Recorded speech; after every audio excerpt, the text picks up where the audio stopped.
Okay, I'll work it out. We can start the virtual. Thanks. So I really enjoyed the paper. The comments. Don't focus on the paper. So a comment and a question. The comment is, you note in the paper that Blackstone is incorrectly often assumed to be a good reflection of the common law, and 3/4 of the way through the 18th century. And I think there's an interesting relation between aesthetics and legal history here, in that I think paradoxically Blackstone may be a good reflection of positive law in early 19th century America, and that's because of the aesthetics of his work, which lead to its popularity and utility, despite all its shortcomings as a restatement of the law as it was when he wrote it. So I thought that was just an interesting, paradoxical way of looking at relationship between aesthetics and legal history. And my question was, you situate Blackstone's aesthetics in sort of general, Georgian neoclassical aesthetics of his time, and barely mention the internalist, legal, Roman institutionalist aesthetics. I mean, I think you did mention it, but briefly. So I was wondering if there's a connection between that internal legal story and the external, societal, cultural story. Yeah, so let me try to comment both of those briefly. I think that's both characterizing the commentaries as, in effect, a restatement project avant la lettre, I think, is a wonderful characterization.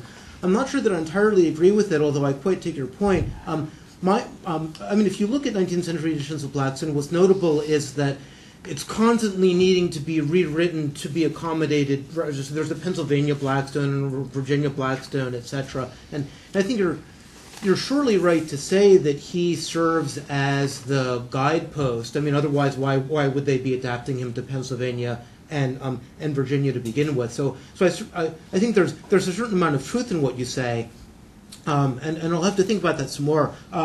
Certainly, one implication of that, which I didn't draw out in the paper, but which I think is worth observing, is that although contemporary originalist judges like to invoke Blackstone as evidence doctrinally of whatever position it is that they're seeking to have substantiated with respect to American law circa 1791. On this account, that would be a very dubious enterprise because it mistakes what it is that the commentaries themselves mean to do.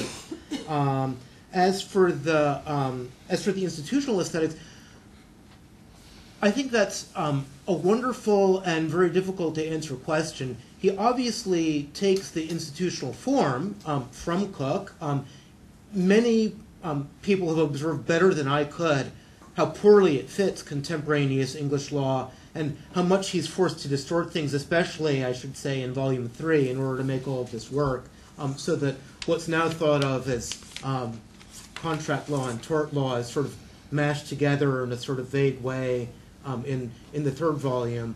I suppose a simple answer would be that this is the neoclassic, the beautiful neoclassic structure of the 4 volumes very inadequately houses contemporaneous English law, and that creates its own discrepancies, discordancies, and the editing out for sure, because one consequence of this is that it's just hard to make things fit properly in that structure. I mean, a rather obvious point that would fall from all of this is that there's very little about, in the volume on property law, there's very little about commercial property, which was the most dynamic and changing and arguably important aspect of property law at the very time that he was writing. So although he's later accused of honeyed Mansfieldism, I think by Jefferson, Mansfield is in fact the judge best known for adapting property law to modern commercial needs, and this is not something you'd find in Volume 2. So this is just a roundabout way of saying that to the extent that the institutional form is something he's trying to conform it to, that I think would mark his own aesthetic disruption or misfit in the overall project. Thank you. Thank you, Simon, for a great paper. And I want to use some of your insight, along with Suzanne's comments, to, I mean, it helped me reflect, and maybe just to make an observation, I wonder what you would think about it, about what happened in the session before, where we got a little ruptured, about what clarity is, and I think that what we need to then address, right, clarity is one of those aesthetic categories that seems self-evident, right? And yet it was kind of obvious that it was not self-evident around this table what clarity is and how it works and what are its moral or political or disciplinary valences, right? And so obviously clarity itself needs to be historicized and understand what when we say clarity, we need to understand what we mean by that and who we are when we mean something by, right? When, you know, some ways use clarity in a different sense, and it's a way of defining who we are, and not only our disciplinary affiliations, but our methodological and moral values when we say that. And I think that, so. I appreciate that. I'm glad you raised that point, because one of the things that made me want to write this, and that I've been thinking about more generally as I try to think about writing the preface to Volume 2, is Blackstone style, right? So everyone says that it's elegant, including up to the present day. The one thing everybody knows about Blackstone style is that it's elegant, and no one seems willing to cash out what constitutes its elegance. And at the time, every reviewer was sure to say it's perspicacious, which is, I think, an 18th century way of saying that it's clear. Right. I mean, they would also say that, but every single one of them praised its perspicacity. And so one of the things I've been trying to ask myself is that very question: could we specify this more clearly, more in more particular terms than simply saying that he explains things without highfalutin language, or he tries to avoid jargon whenever he can. Well, he was certainly a very enthusiastic consumer of Addison's essays, and I feel pretty certain that he must have been an enthusiastic consumer of Johnson's essays as well, although the evidence for that is less available. One of the things that I think goes with that, as I'm sure everybody already knows, the commentaries themselves began as classroom lectures, and I think that goes a long way towards explaining the organizational structure, not only of the volumes as a whole, but the individual chapters, because he's very clear, he's very intent in the style of a pedagogue to say, first I'm going to lay out for you the things I'm going to cover. Here are the basic principles. You see it played out here. Remember, I told you that it was going to be, so it's very methodical. He's very careful to enumerate things. He's very careful to delineate what those repetitive lessons, those repetitive principles are. So I think that's certainly a large part of his clarity, both the oral lecture style that motivated the written text, and they're being informed by an essayistic style, which was certainly not the motive for most contemporaneous law texts. An easy way to understand what differentiates Blackstone from contemporary legal writings is the remarkable extent, it would seem at least remarkable to us now, to which students were just sort of, they would have these books thrown at them, very few guideposts. The idea was just you immerse yourself in the common law, and you might as well just read a bunch of volumes of reports, because the idea that there'd even be a standalone book on a particular area of law, let alone a sub-area of law like real estate as opposed to property, was only a barely available idea at the time. So you might as well just read a volume of reports, and there'll be some criminal cases, and there'll be cases about various other things, and sooner or later, just by virtue of having read enough of it, you'll sort of figure out inductively what's going on. And I'm afraid, that's all there is for you. So you see all these reviewers who are breathing a sigh of relief that these guideposts are there. And in the end, I'm not sure that I could say much more specifically about Blackstone's idea of clarity, or what it was that made contemporaries praise him for clarity. Other than that, but certainly. The idea that you take seemingly complicated things, break them down into as few essential moving parts as you can, and then arrange those moving parts in a way that makes the explanation easy to follow and the lesson easy to absorb. So in the interest of time, we'll take two together. So Erin and Levin. I was interested in, again, in the historicizing of this moment. And the pedagogical thing is kind of an interesting sort of twist on it, but I wonder how we would then read that in relationship to the history of pedagogy. But what popped immediately to mind to me was sort of the relevance of Kant and the sort of emergence of an association between law and lawfulness on the one hand, and this, you mentioned this, Suzanne, briefly in relationship to Soloveitchik, the relationship of law and lawfulness and law, so that particular association, that and the connection of that to a kind of aesthetic theory. So I wonder to the degree that that's relevant, and I also wondered if that structure might offer you a framework for thinking about the evolution of exemplarity, how Blackstone uses exemplars, how they're different, because narrative has a very complicated relationship, presumed in Kant, but also presumably in relationship to this thing. How do you keep your narrative from becoming sort of temporalized, particularized, and what about the sort of actual syntax of it keeps it exemplary?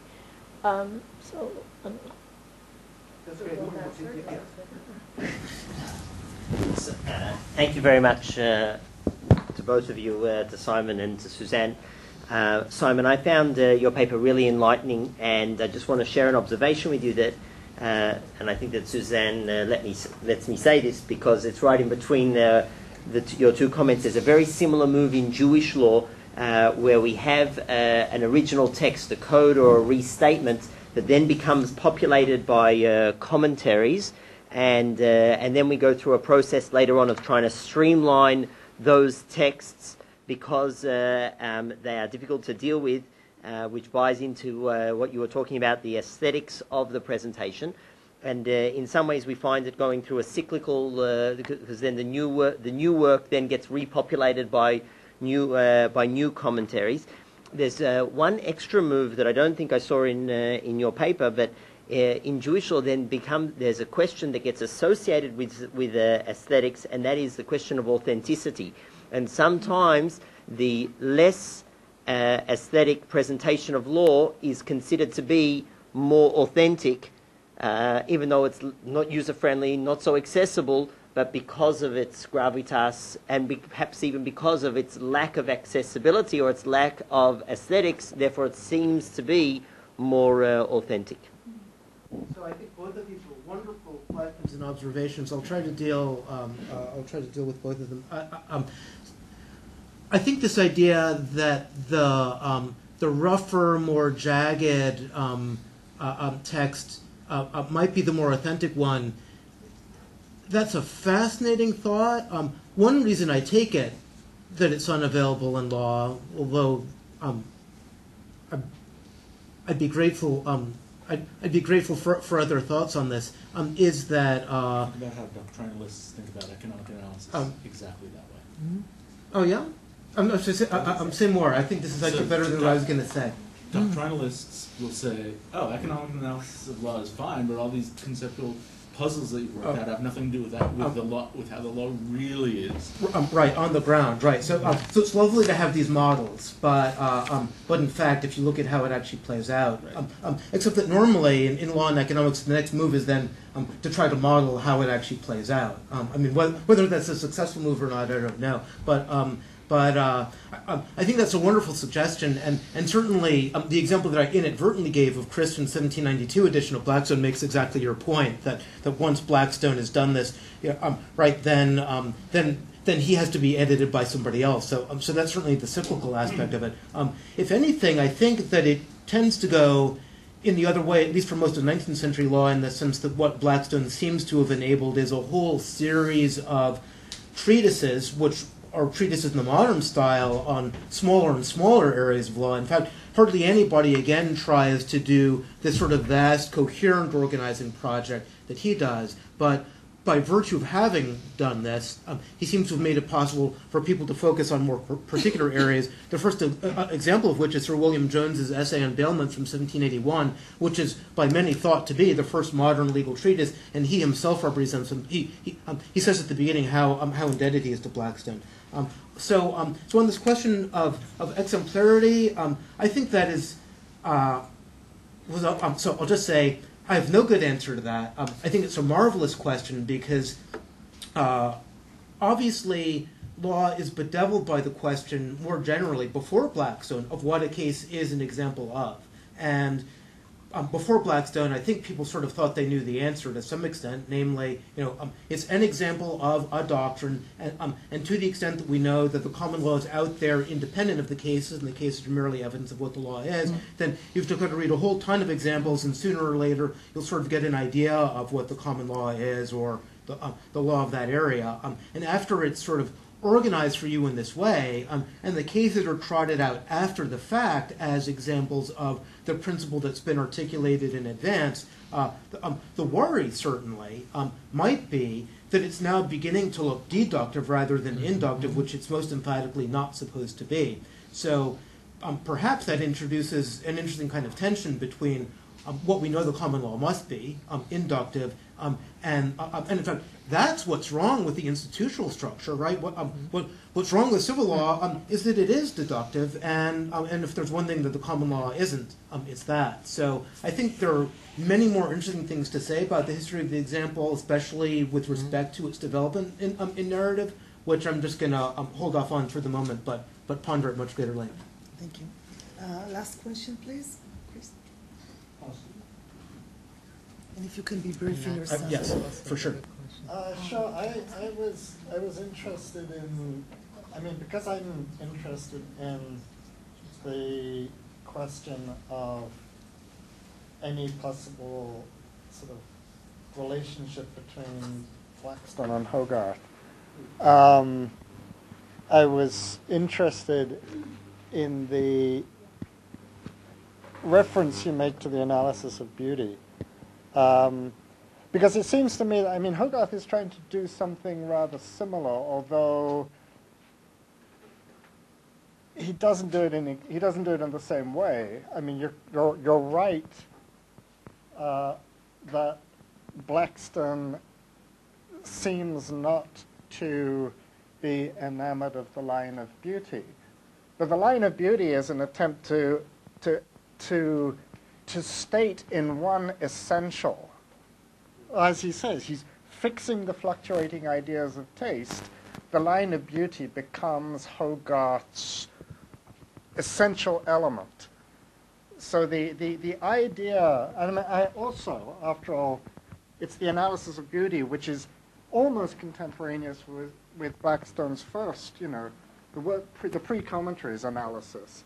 So I just wonder whether you would care to elaborate on that analogy. Yeah. Well, look, I think so. I think that's wonderful, and I think you're right to point to Blackstone. So before he publishes the commentaries, Blackstone writes this analysis of the law, which is in some sense an outline of what the commentaries then turn out to be. And I think your suggestion about concentrating it down, that is the Hogarthian project of concentration and summation in one or a few essential ideas or visual instantiations, is actually probably a better take on it than I had offered.